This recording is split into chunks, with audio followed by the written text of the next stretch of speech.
Chapter 6. The Lake of Fire.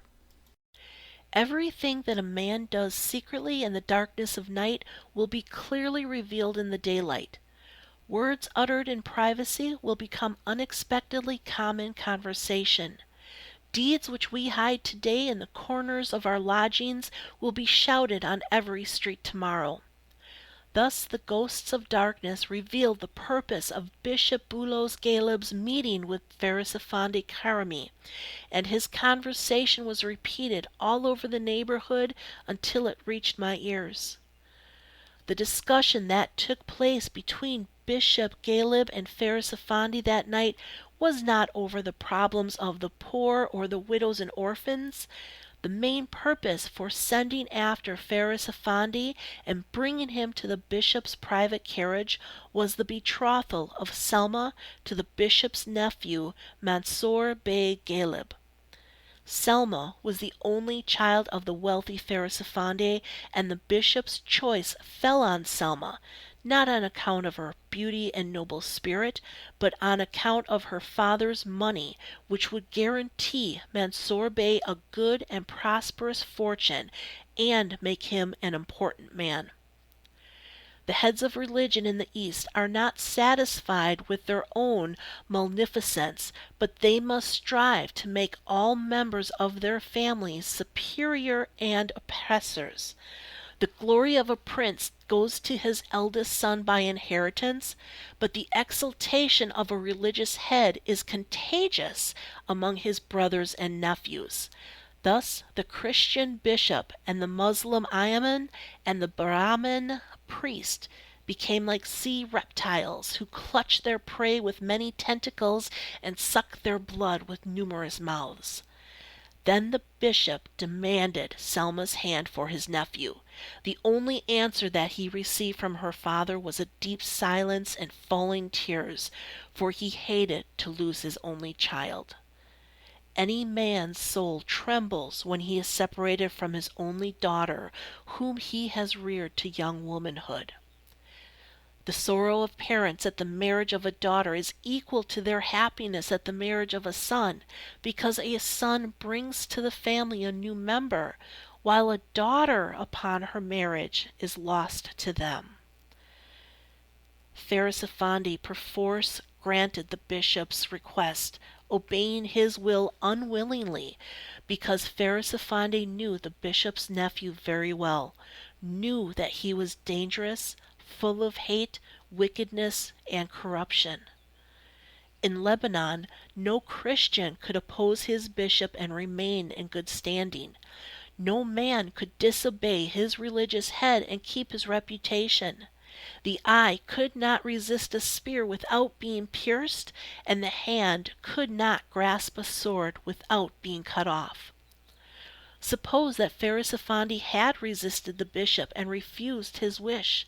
Then Selma's reputation would have been ruined, and her name would have been blemished by the dirt of lips and tongues.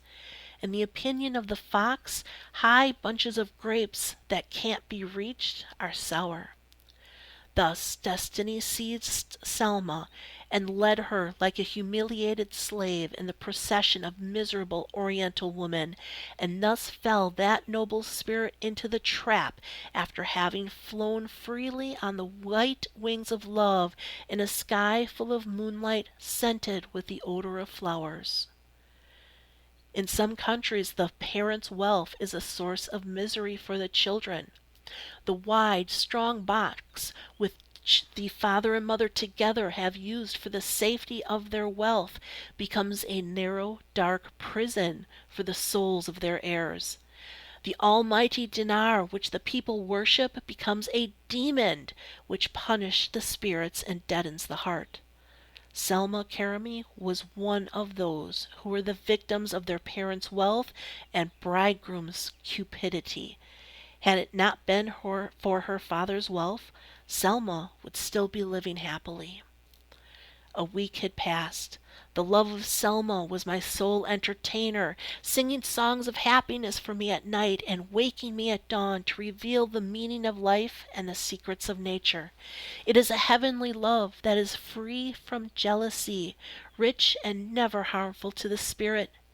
It is deep affinity that bathes the soul in contentment, a deep hunger for affection, which when satisfied fills the soul with bounty, a tenderness that creates hope without agitating the soul, changing earth to paradise and life to a sweet and a beautiful dream. In the morning when I walked in the fields, I saw the token of eternity in the awakening of nature, and when I sat by the seashore I heard the waves singing the song of eternity, and when I walked in the streets I saw the beauty of life and the splendor of humanity in the appearance of passers-by and movement of workers. Those days passed like ghosts and disappeared like clouds, and soon nothing was left for me but sorrowful memories. The eye with which I used to look at beauty of spring and the awakening of nature could see nothing but the fury of the tempest and the misery of winter. The ears with which I had formerly heard with delight the song of the waves could hear only the howling of the wind and the wrath of the sea against the precipice. The soul which had observed happily the tireless vigor of manhood and the glory of the universe was tortured by the knowledge of disappointment and failure. Nothing was more beautiful than those days of love, and nothing was more bitter than those horrible nights of sorrow. When I could no longer resist the impulse, I went on the weekend once more to Selma's home, the shrine which beauty had erected and which love had blessed, in which the spirit could worship and the heart kneel humbly and pray. When I entered the garden, I felt a power pulling me away from this world and placing me in a sphere supernaturally free from struggle and hardship.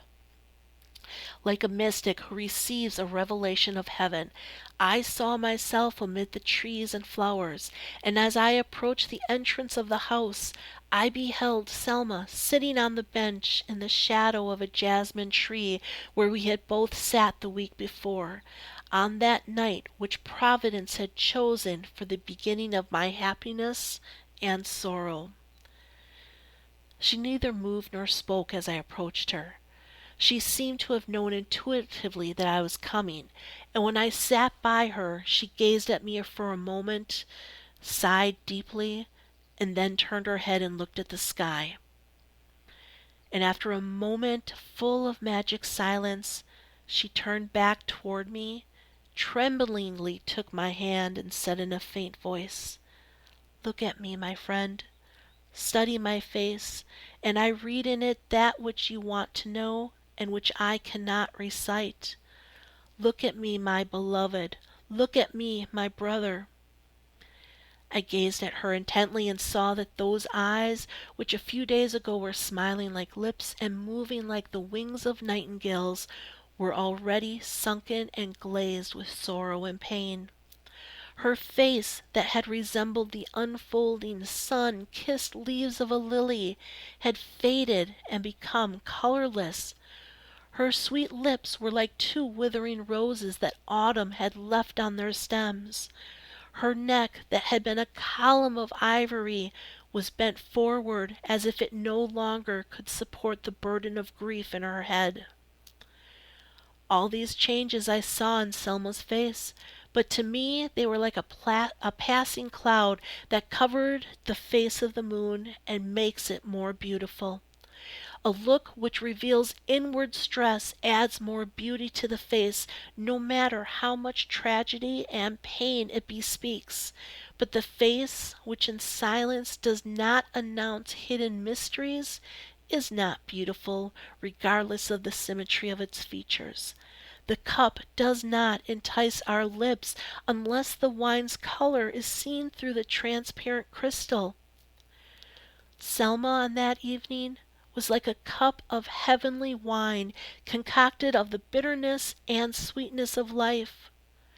Unaware, she symbolized the Oriental woman who never leaves her parents' home until she puts upon her neck the heavy yoke of her husband, who never leaves her mother's arms until she must live as a slave, enduring the harshness of her husband's mother. I continued to look at Selma and listen to her depressed spirit and suffer with her until I felt that time had ceased and the universe had faded from existence. I could only see her two large eyes staring fixedly at me and could feel only her cold, trembling hand holding mine. I woke from my swoon hearing Selma saying quietly, "Come, my beloved, let us discuss the horrible future before it comes. My father has just left the house to see the man who's going to be my companion until death. My father, whom God chose for the purpose of my existence, will meet the man whom the world has selected to be my master for the rest of my life. In the heart of this city, the old man who accompanied me during my youth will meet the young man who will be my companion for the coming years. Tonight, the two families will set the marriage date. What a strange and impressive hour! Last week at this time, under this jasmine tree, love embraced my soul for the first time. When destiny was writing the first word of my life story at the bishop's mansion.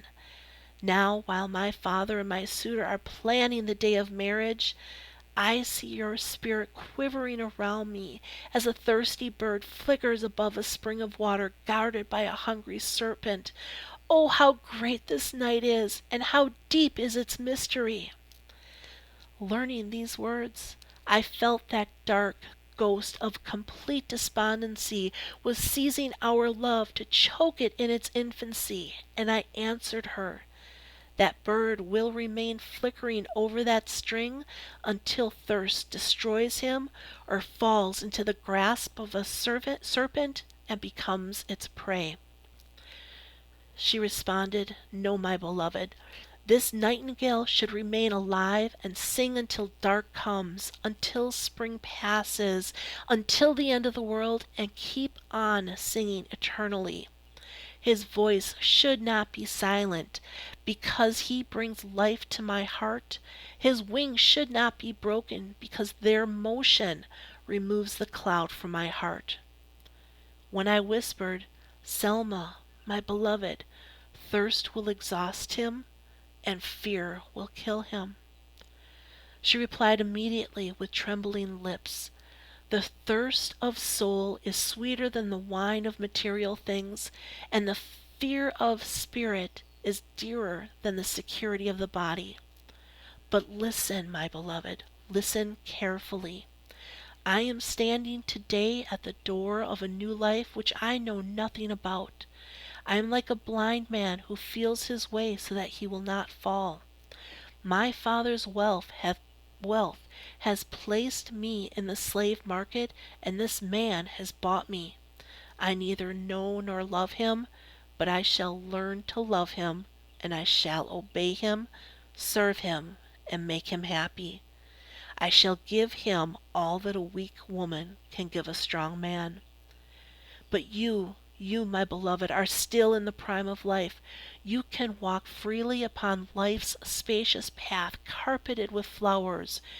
You are free to traverse the world, making of your heart a torch to light your way.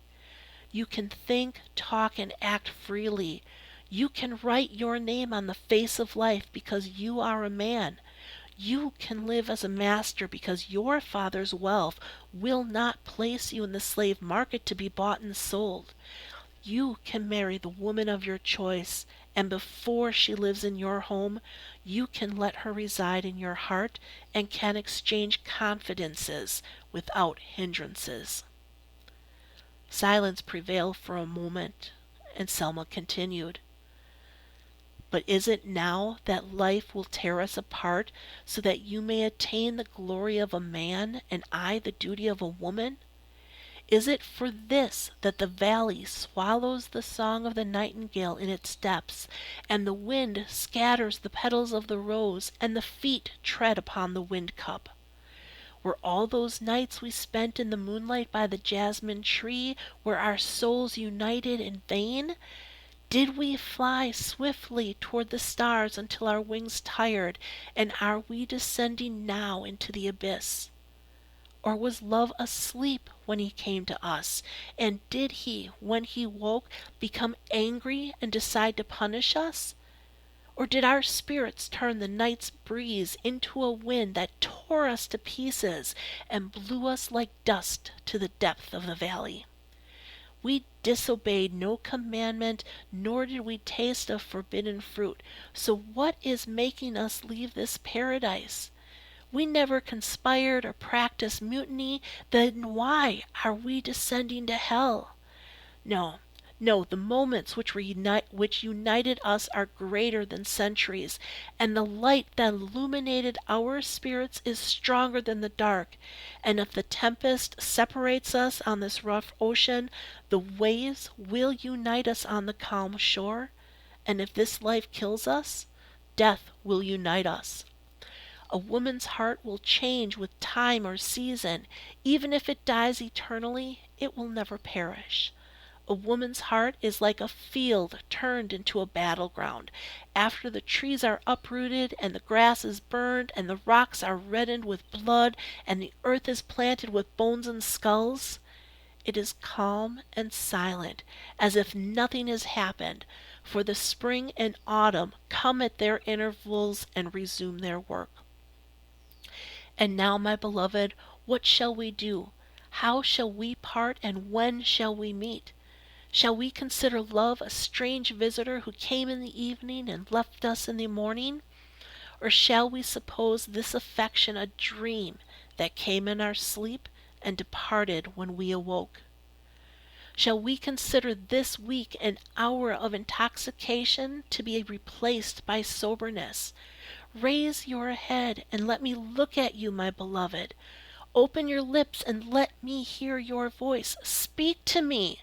Will you remember me after this tempest has sunk the ship of our love? Will you remember?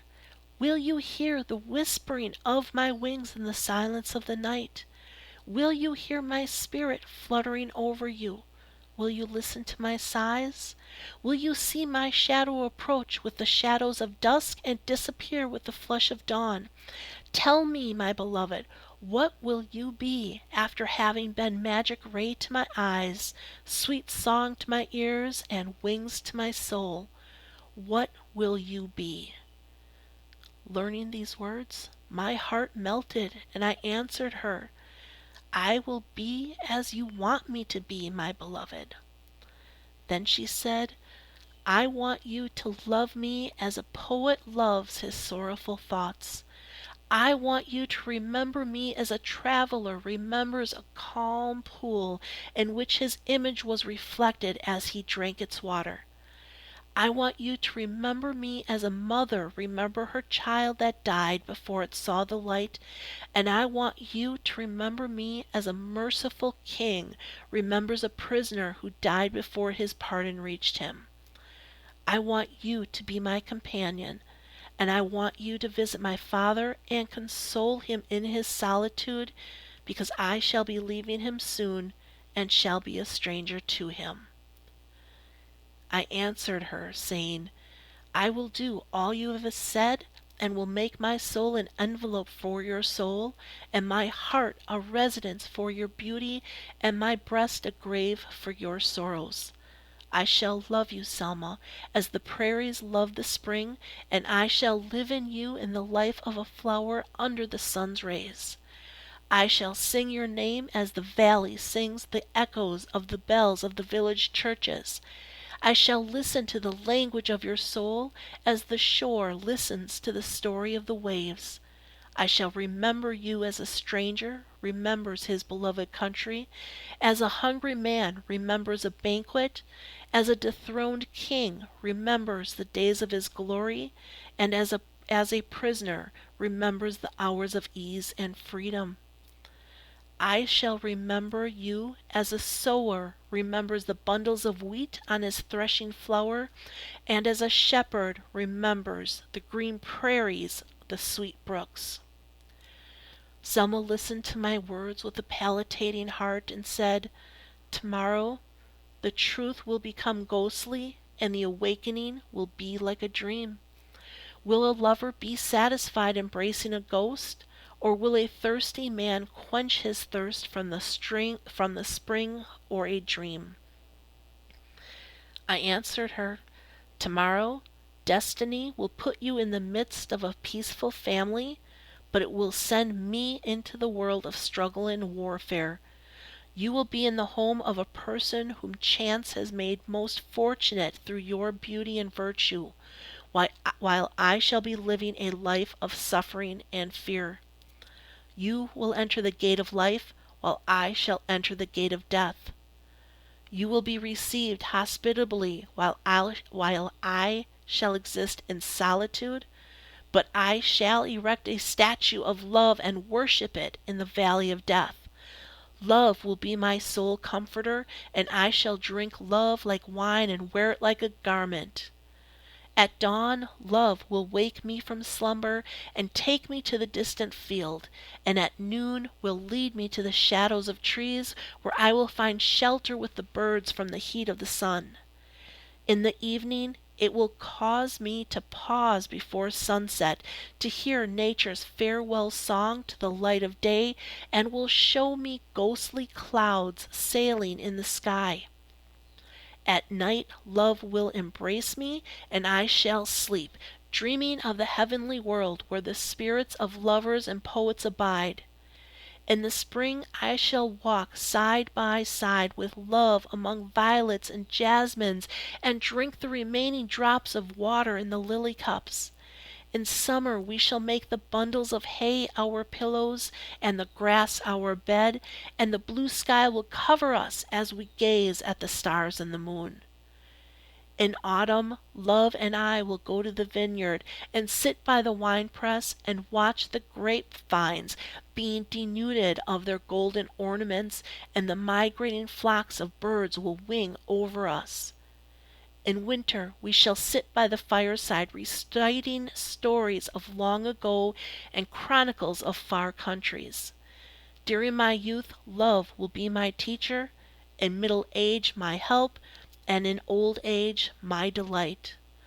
Love, my beloved Selma, will stay with me to the end of my life, and after the death the hand of God will unite us again." All these words came from the depths of my heart like flames of fire which leapt raging from the hearth and then disappeared in the ashes. Selma was weeping as if her eyes were lips answering me with tears. Those whom love has not given wings cannot fly the cloud of appearances to see the magic world in which Selma's spirit and mine existed together in that sorrowfully happy hour. Those whom love has not chosen as followers do not hear when love calls. This story is not for them. Even if they should comprehend these pages, they would not be able to grasp the shadowy meanings which are not clothed in words and do not reside on paper. But what human being is he who has never sipped the wine from the cup of love? And what spirit is it that has never stood reverently before that lighted altar in the temple, whose pavement is the hearts of men and women, and whose ceiling is the secret canopy of dreams? What flower is that on whose leaves the dawn has never poured a drop of dew? What streamlet is that which lost its course without going to the sea? Selma raised her face toward the sky and gazed at the heavenly stars which studded the firmament. She stretched out her hands, her eyes widened, and her lips trembled. On her pale face I could see the signs of sorrow, oppression, hopelessness, and pain. Then she cried, "O Lord, what has a woman done that hath offended thee? What sin has she committed to deserve such a punishment? For what crime has she been awarded everlasting castigation? O Lord, thou art strong, and I am weak. Why hast thou made me suffer pain? Thou art great and almighty, while I am nothing but a tiny creature crawling before thy throne. Why hast thou crushed me with thy foot? Thou art a raging tempest, and I am like dust. Why, my Lord, hast thou flung me upon the cold earth? Thou art powerful, and I am helpless. Why art thou fighting me? Thou art considerate, and I am prudent. Why art thou destroying me? Thou hast created woman with love, and why with love dost thou ruin her? With thy right hand dost thou lift her, and with thy left hand dost thou strike her into the abyss, and she knows not why? In her mouth thou blowest the breath of life, and in her heart thou sowest the seeds of death. Thou dost show her the path of happiness, but thou leadest her in the road of misery. In her mouth thou dost place a song of happiness, but then thou dost close her lips with sorrow, and dost fetter her tongue with agony. With thy mysterious fingers dost thou dress her wounds, and with thine hands thou drawest the dread of pain around her pleasures. In her bread thou hiddest pleasure and peace, and beside it thou dost erect obstacles and fear. Thou dost excite her affection through thy will, and from her affection does shame emanate. But thy will thou showest her the beauty of creation, but her love for beauty becomes a terrible famine. Thou dost make her drink life in the cup of death, and the death in the cup of life. Thou purifies her with tears, and in tears her life streams away. O Lord, thou hast opened my eyes with love, and with love thou hast blinded me. Thou hast kissed me with thy lips, and struck me with thy strong hand. Thou hast planted in my heart a white rose, but around the rose a barrier of thorns. Thou hast tied my present with the spirit of a young man whom I love, but my life with the body of an unknown man. So help me, my Lord, to be strong in this deadly struggle, and assist me to be truthful and virtuous until death. Thy will be done, O Lord God. Silence continued. Selma looked down, pale and frail. Her arms dropped and her head bowed, and it seemed to me as if a tempest had broken a branch from a tree and cast it down to dry and perish.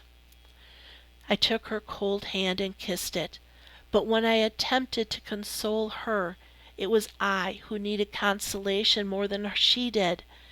I kept silent, thinking of our plight and listening to my heartbeat. Neither of us said more. Extreme torture is mute, and so we sat silent, petrified, like columns of marble buried under the sand of an earthquake. Neither wished to listen to the other because our heart threads had become weak, and even breathing would have broken them.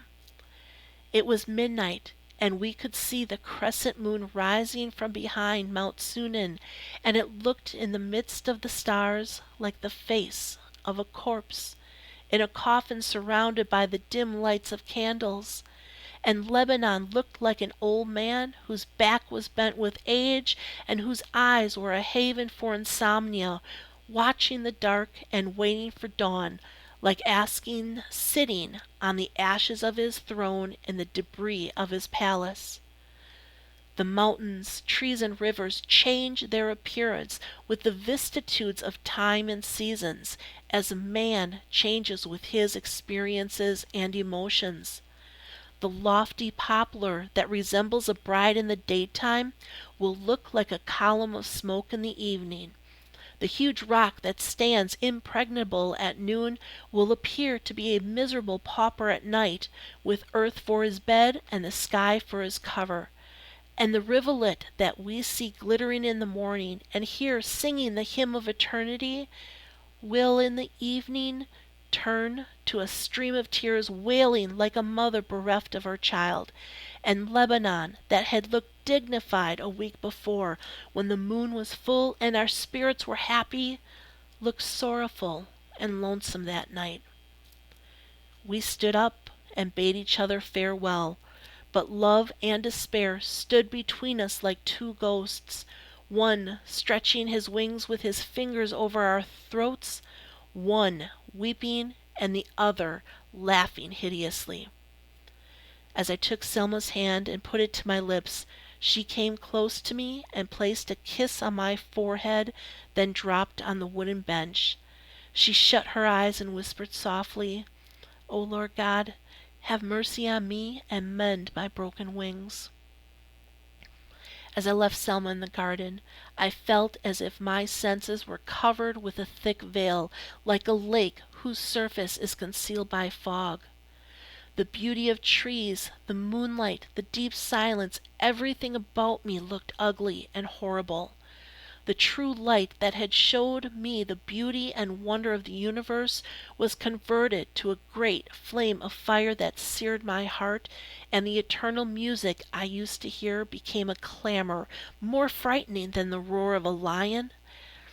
I reached my room, and like a wounded bird shot down by a hunter, I fell on my bed, repeating the words of Selma, "O Lord God, have mercy on me and mend my broken wings."